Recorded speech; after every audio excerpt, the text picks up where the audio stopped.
Stephanie, thank you so much for that beautiful introduction. I hope I can live up to it. And thank you all for being here. I want to thank Michael Spurgeon and the Borchardt Foundation, and Diana Delgado, and everyone at the Poetry Center.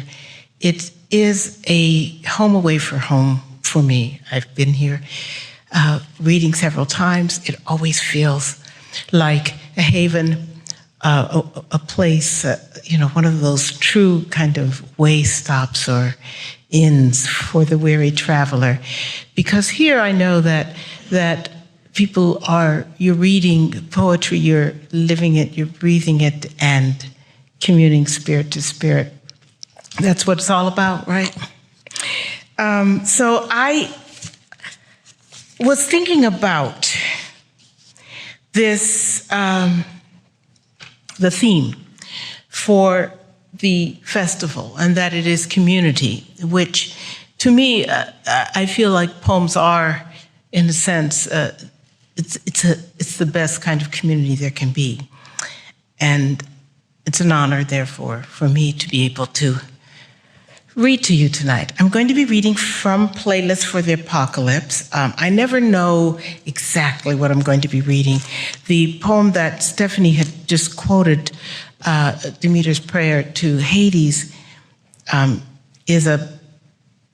it's very special for me because at the moment, some of those words are on their way to Jupiter. They're in a space capsule. So I think it's kind of amazing. I don't know what those aliens are going to make of it, but hey, what the heck. I'm going to make sure that I can do this right. First of all, I'm going to start with the very first poem because it seems to me that it's a poem that, though it looks like it is dissing prose writers, it's actually an acknowledgement of the hardship that goes into every writing. And also because this poem was inspired by a young poet who lived here in Tucson. His name was Morgan Schult. And he had actually been my student at the University of Virginia.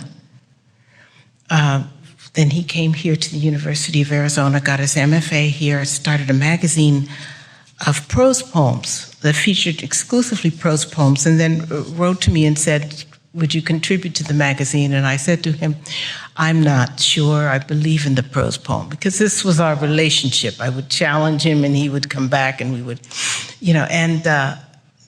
and of course, I sent him the prose poem. Prose in a small space. It's supposed to be prose if it runs on and on, isn't it? All those words, too many to fall into rank and file, stumbling bare-ass drunk onto the field, reporting for duty, yes, sir, spilling out as shamelessly as the glut from a mega-billion-dollar chemical facility, just the amount of glittering effluvium it takes to transport a little girl across a room. Beige carpet, thick under her Oxfords, curtains blousy with spring. Is that the scent of daffodils drifting in? Daffodils don't smell, but prose doesn't care. Prose likes to hear itself talk. Prose is development and denouement, anticipation hovering near the canopies, lust rampant in the antipasto. For example, a silver fork fingered sadly as the heroine crumples a linen napkin in her lap to keep from crying out at the sight of Lord Campion's regal brow inclined tenderly toward the wealthy young widow. Prose applauds such syntactical dalliances. Then, is it poetry if it's confined? Trembling along its axis, a flagpole come alive in high wind, flapping its radiant sleeve for attention. Over here, it's me, while the white spaces, air, field, early morning silence before the school bell, shape themselves around that one bright seizure. And if that's so, what do we have here? A dream or 3 paragraphs? We have white space too. Is this music?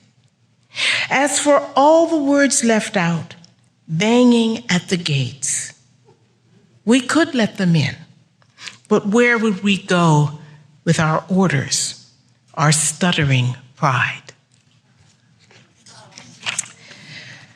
That is for Morgan.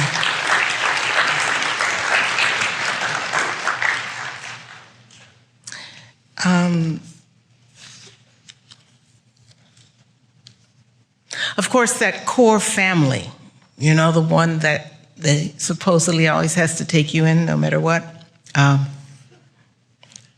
core family has been for me a real source of love and contention and all those things. But one thing we did agree on was that for all of the picnic holidays like Labor Day and Memorial Day, that we would get together and eat. Food was the connecting force. And so I grew up in, as many of you may know, I grew up in the Midwest. You could probably hear that. And yet, in Akron, Ohio. And yet, because of the politics of this nation, and most of my neighbors and most of my relatives came from the South looking for jobs in the 20s. And so there's a curious and interesting sense of moving that Southern cuisine and language all the way up into the Midwest. Family reunion. 30 seconds into the barbecue, my Cleveland cousins have everyone speaking Southern. Broadened vowels and dropped consonants, whoops and caws. It's more osmosis than magic. A sliding thrall back to a time when working the tire factories meant entire neighborhoods coming up from Georgia or Tennessee, accents helplessly intact. While their children, inflections flattened to match the field they thought they were playing on, knew without asking when it was safe to roll out a drawl. Just as it's understood, potluck means resurrecting the food we've abandoned along the way for the sake of sleeker thighs. I look over the yard to the porch with its battalion of aunts, the wavering ranks of uncles at the grill. Everywhere else, hordes of progeny are swirling, and my cousins yakking on as if they were waist deep in quicksand, but like the books recommend, aren't moving until someone hauls them free. Who are all these children? Who had them and with whom? Through the general coffee tones, the shame genetics cut a creamy swath. Cherokee's burnt umber transposed onto generous lips. A glance flares gray above the crushed nose we label anonymous African. It's all here, the beautiful geometry of Mendel's peas and their grim logic. And though we remain clearly divided on the merits of okra, there's still time to demolish the cheese grits and tear into slow-cooked ribs so tender we agree they're worth the extra pound or two our menfolk swear will always bring them home. Pity the poor soul who lives a life without butter. Those pinched knees and tennis shoulders and hatchety smiles. Thank you. Thank you. Thank you. You don't have to clap after each poem. Though I must say I'm on the side of not liking okra. My husband loves it, and we have this argument all the time. It's a consistency thing, you know. My mother was one of those people who never descended the stairs in the morning without either rouge or lipstick on. The idea was that you always had to be ready for the day. And then she was ready. She passed away a couple of years ago, but I found a picture of her in 1946, right before she got married the next year, and she is with her girlfriends out on the town. This is right after World War II. This poem is for her. Girls on the Town, 1946. You love a red lip. The dimples are extra currency, though you take care to keep powder from caking those charmed valleys. Mascara? Check. Blush? Oh yes. And a hat is never wrong, except evenings in the clubs. There, a deeper ruby and smoldering eye will do the trick with tiny embellishments, a ribbon or jewel, perhaps a flower, if one is feeling especially flirty or sad. Until Rosie fired up her rivets, flaunting was a male prerogative. Now you and your girls have lacquered up and pinned on your tail feathers, fit to sally forth and trample, each plopped heart quivering at the tips of your patent leather Mary Janes. This is the only power you hold on to, ripped from the dreams none of you believed are worth the telling. Instead of mumbling, why not decorate? Even in dim light, how you glister, slow-eyed, your smile in flames.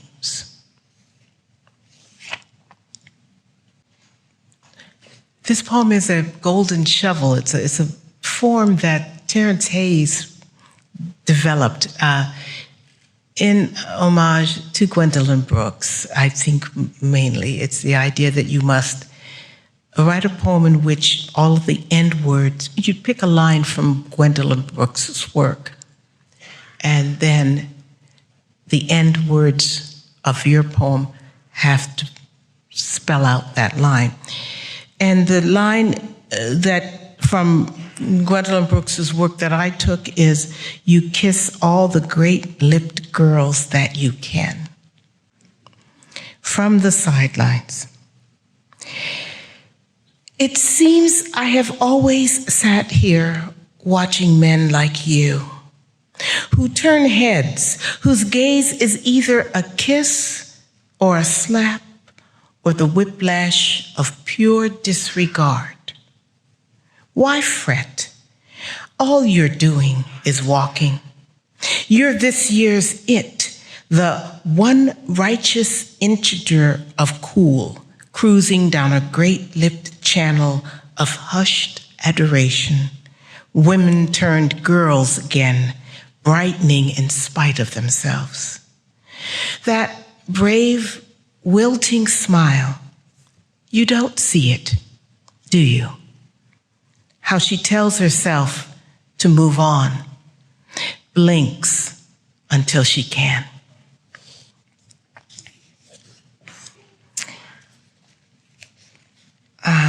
My daughter, who is now a professor in her own right up at Arizona State, it's so strange for me to realize that, but when she was 5 or 4, about that age, used to walk around the house proclaiming that nobody loved her but the spring cricket. And, children have these ways of getting under your skin, and you can't. It was her power.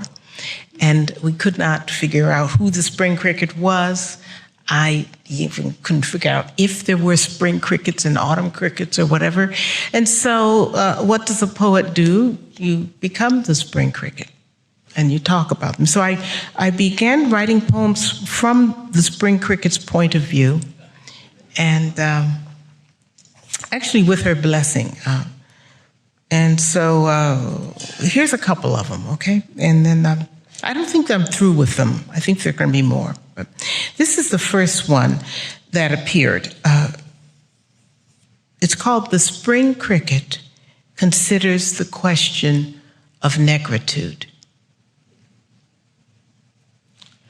I was playing my tunes all by myself.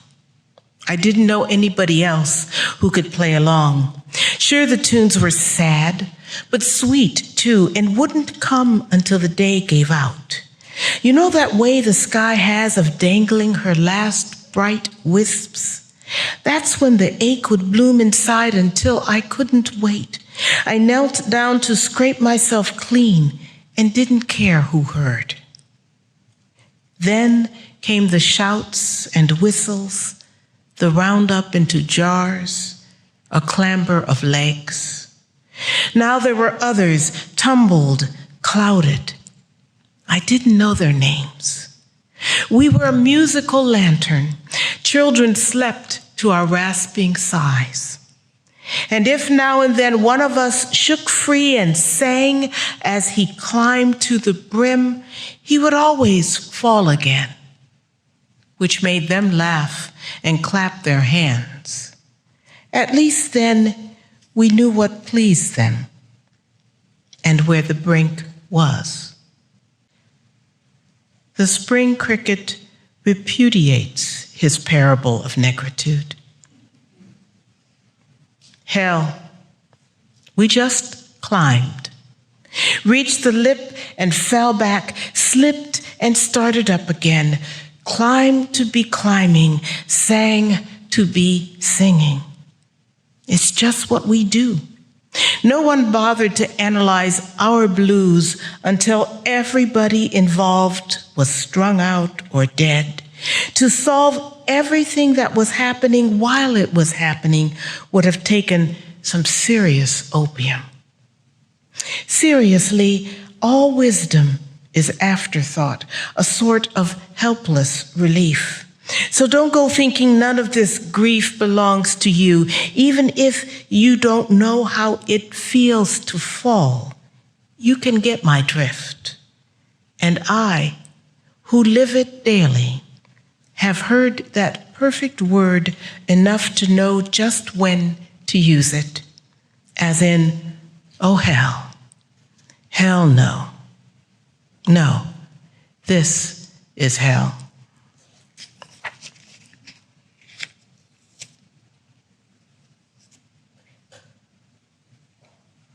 The spring cricket's grievance, little outburst.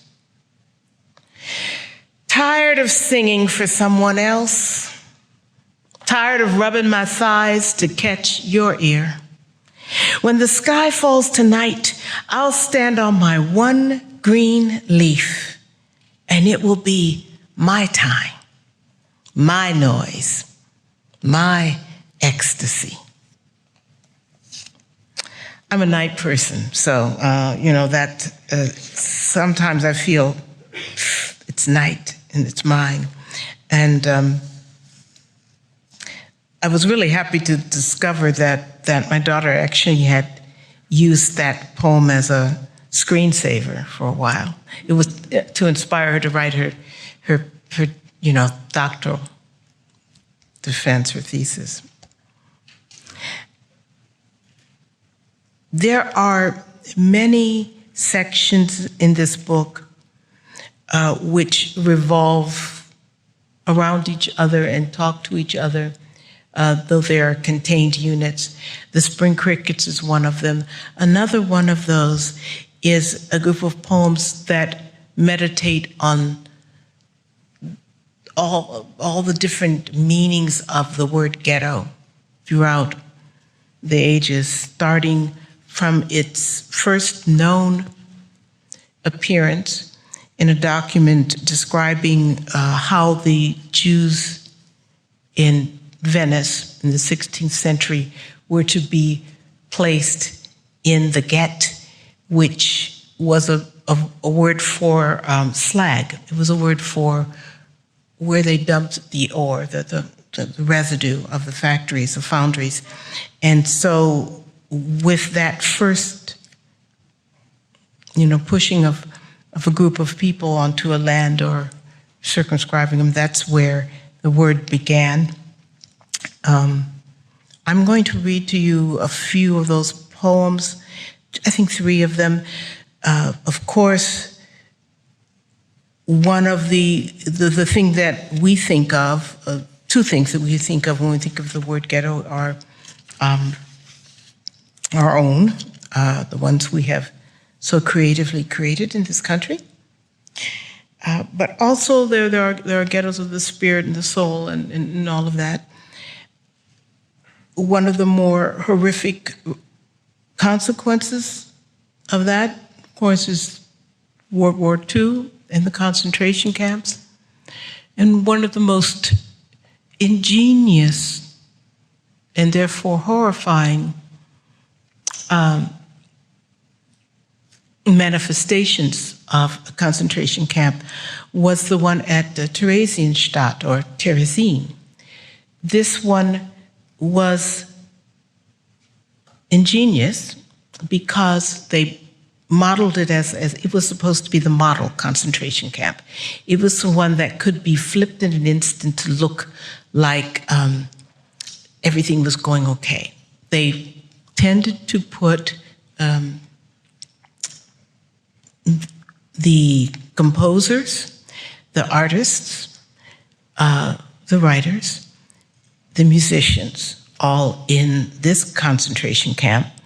And whenever the Red Cross came through, they would quickly give them fresh clothes and instruments and say, have them march, do a cheerful parade so that the Red Cross could think everything is going okay. This poem is spoken from the voice of a survivor of Theresienstadt by the name of Alice, or Elitza Herz-Sommer. And she did survive. She was a pianist. Transit. This is the house that music built. Each note of fingertips purchase, rung upon rung, laddering across the unspeakable world.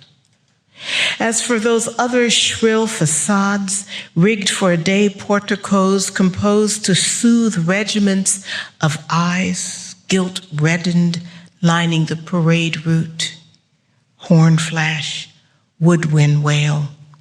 Well, let them cheer. I won't speak judgment on the black water passing for coffee, white water for soup. We supped instead each night on Chopin, hummed our grief-soaked lullabies to the rapture rippling through.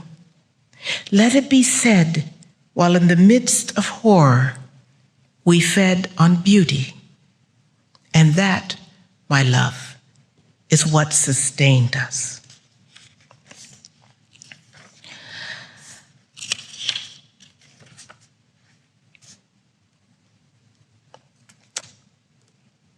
The children were, of course, not allowed, of course, to go to school, and yet they did try, many, especially in Terezin, they tried to educate the kids. It was exceedingly dangerous. They had to post a lookout, and usually were hiding in a hayloft or something like that, so that they could learn in the midst of this.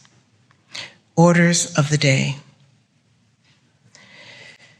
After the bellowed call to rise, the cold dribble wash up before making our cots. After chores were dealt out as we crumbled bread into sour cabbage, then fell in line to be totted up, numbers matched to fates. There was a moment before the scramble to class, lookouts posted below the attic hutch, no more than a flicker, a bright, brutal remembering. When we became ourselves again, cowlicked and plated, flush with pocketed apples or tucked away sweets. We were not hunched in rain, being counted, or shivering under rafters, trying to keep pace with our dreams of the outside world. We were merely children. And that brief forgetting, that raging stupor, we tried to hold quiet in our heads, as if in a brimming goblet, until the day lurched upright, barking its orders. That moment was either the most blissful or shattering instant we would live through on earth. This hard and sullen earth we no longer recognized, but would, sooner than later, commit our souls to, when at last our bodies crumbled into their final resting place.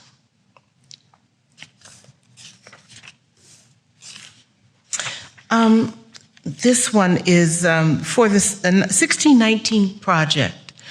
I was asked to contribute a poem and found that this voice speaking out to me, wanting to speak. The speaker is one of the 4 young girls who were at the 16th Street Baptist Church in Birmingham, Alabama, the day that it was bombed. Youth Sunday. This morning's already good. Summer's cooling, Addie chattering like a magpie, but today we are leading the congregation. Ain't that a fine thing? All in white, like angels. They'll be sighing when we appear at the pulpit and proclaim, "Open your hymnals." Addie, what's the page number again? Never mind. It'll be posted. I think. I hope. Hold still, Carol, or else the sash will never sit right. There. Now you do mine. Almost 11. I'm ready. My, don't we look? What's that word the Reverend used in last Sunday's sermon? Oh, I got it. Ethereal.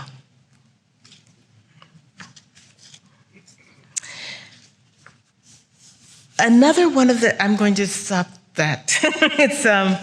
It was a very dark thing to have to work through that section, working on all of those poems. And this next group of poems, they're very short, these poems, but were equally taxing, but in a certain way,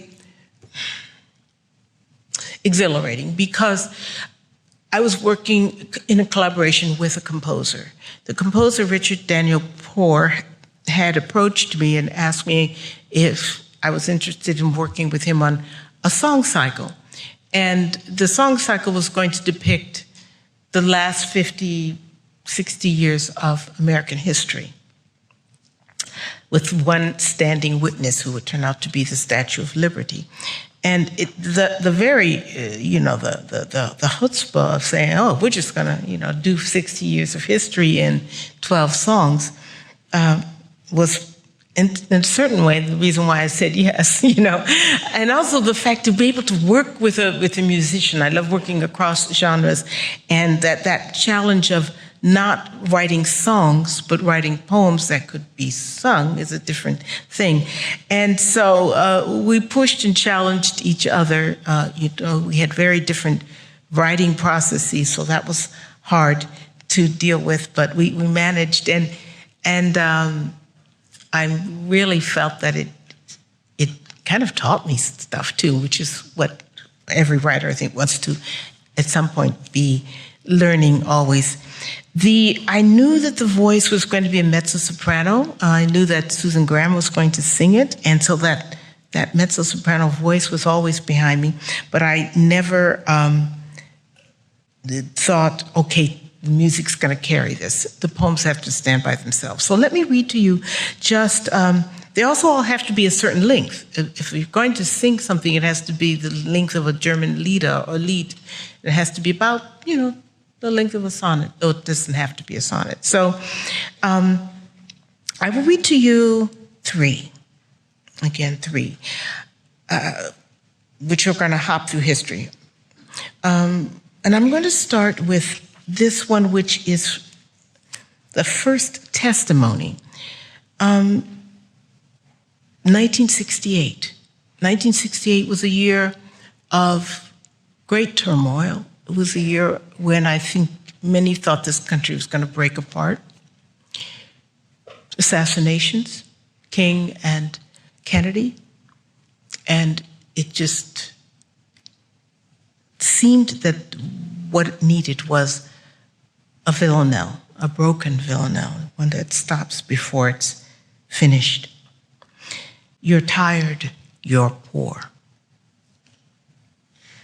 Who comforts you now that the wheel has broken? No more princes for the poor. Loss whittling you thin. Grief is the constant now, hope the last word spoken. In a dance of two elegies, which circles the drain? A token year with its daisies and carbines is where we begin. Who comforts you now that the wheel has broken is Mechanics 101? To keep dreaming when the joke's on you? Well, crazier legends have been written. Grief is the constant now, hope the last word spoken on a motel balcony, shouted in a hotel kitchen. No kin can make this journey for you. The roots locked in. Who comforts you now that the wheel has broken the bodies of its makers? Beyond the smoke and ashes, what you hear rising is nothing but the wind. Who comforts you now that the wheel has broken? Grief is the constant. Hope, the last word spoken. Woman aflame, Roe v. Wade. She was a mother. She was a girl who dreamed of becoming a mother someday. She was either a tease or a tramp, a lover or a wife. Still, she had to do the counting, was accused of lacking spontaneity, being a cold-hearted bitch. But if the days didn't add up, she'd end up straddling a cold table in a dingy back room or waving goodbye future.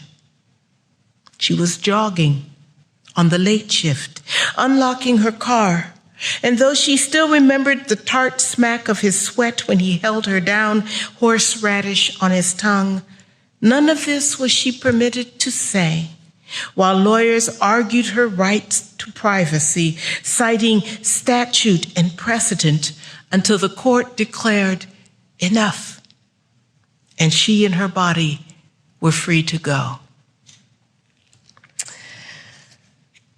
But it wasn't enough. And here's one a little later in the series. All the titles are taken from lines on Emma Lazarus' poem that's etched on the Statue of Liberty. Keep your storied pomp.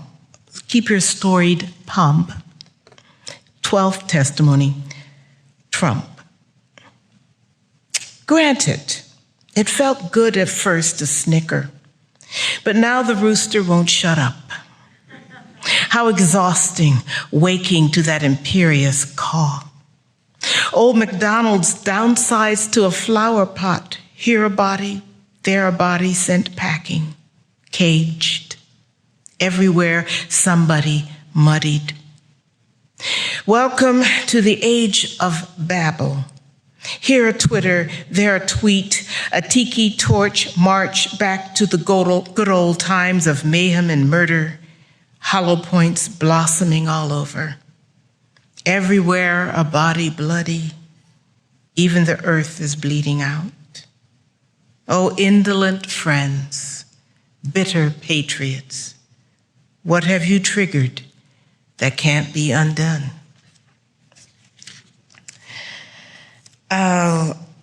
during the performance of the song cycle, which was quite amazing, we looked for people walking out. That was the one they would walk out on if they did. And then we'd say, yes, go. Sorry, guys. Charlottesville, tiki torches. We mentioned the last one, and Charlottesville is where I'm from. This is where I live. It's a quiet college town, like many in this country. But unlike many in this country, I guess there are a few statues that needed to be gotten rid of. And it went on and on and on. This poem was written right before the statues came down. They were still there. Pedestrian crossing, Charlottesville. A gaggle of girls giggle over the bricks leading off Court Square. We break dutifully and wait. But there's at least 20 of these knock-kneed creatures, blonde and curly, still at an age that thinks impudence is cute. Look how they dart and dither, changing flanks as they lurch along, golden gobbets of infuriating foolishness or pure joy, depending on one's disposition. At the moment, mine is sour. This is taking far too long. Don't they have minders? Just behind my shoulder in the city park, the Southern General still stands, stonewalling us all. When I was their age, I judged Goldilocks nothing more than a pint-sized criminal who flounced into others' lives, then assumed their clemency. Unfair, I know, my aggression. To lump them into a gaggle, silly geese, when all they're guilty of is being young. So far. Where are we at? I'm going to, let's see, I think I'm going to read 3 more poems. And this one, there are a lot of sonnets in this book, which I wasn't even aware of, as I was writing them. It's a wonderful form. But one of the things I argue against is all the time is the assumption that a sonnet has to be a love poem. And so this sonnet is in a section in the book called 8 Angry Odes. Kind of a contradiction in terms or not. And it's called A Sonnet for the Sonnet. You have occupied the rose garland throne for so long.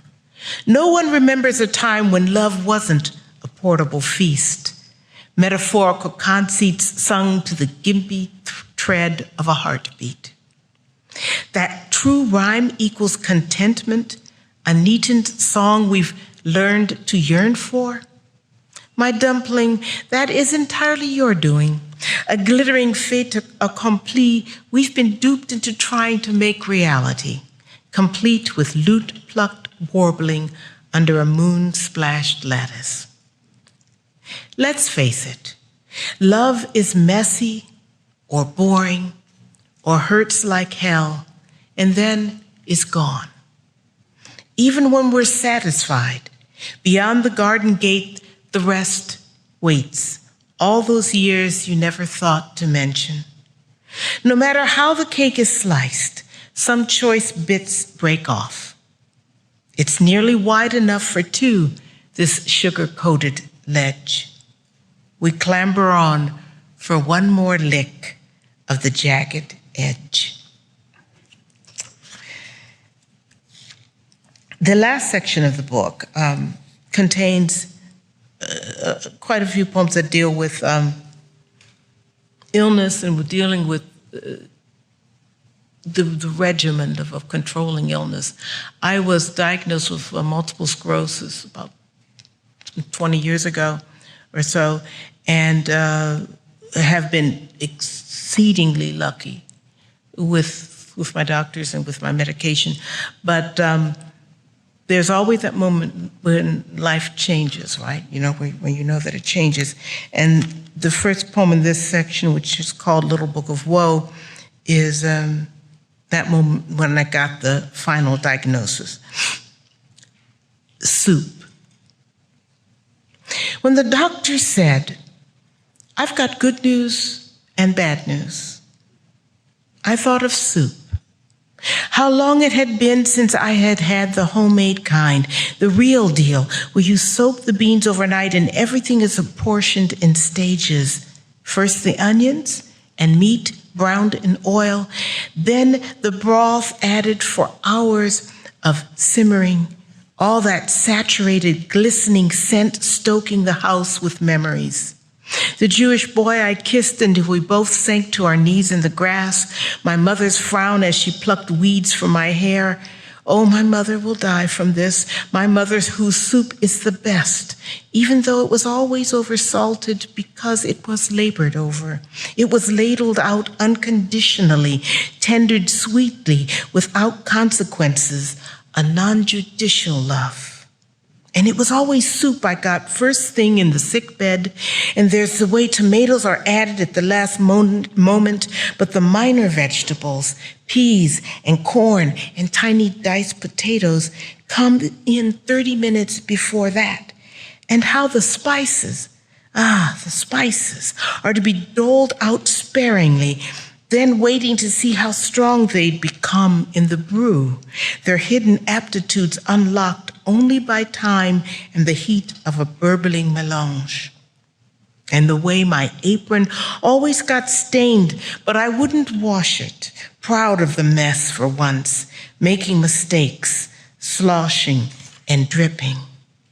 Yes, soup was what I wanted, not news, but the slow courage of the lentil as it softened, its heart splitting into wings. Not good cop, bad cop, but the swift metallic smack of too much time administered hastily, the kind of mistake you never make again. Bread, too. I wanted the whole thick, crusty hump of it laid out for vivisection. Here is my body, eat. And lots of red wine that always feels like it's greasing my bones with lava. Here is my blood. And then the bad news came. Whoever listens to the good? And before I answered, before the questions and the arched eyebrow of my husband standing in the doorway could fall into pity and helplessness, I thought, yes, I'll make a soup tonight, a soup fit for the gods.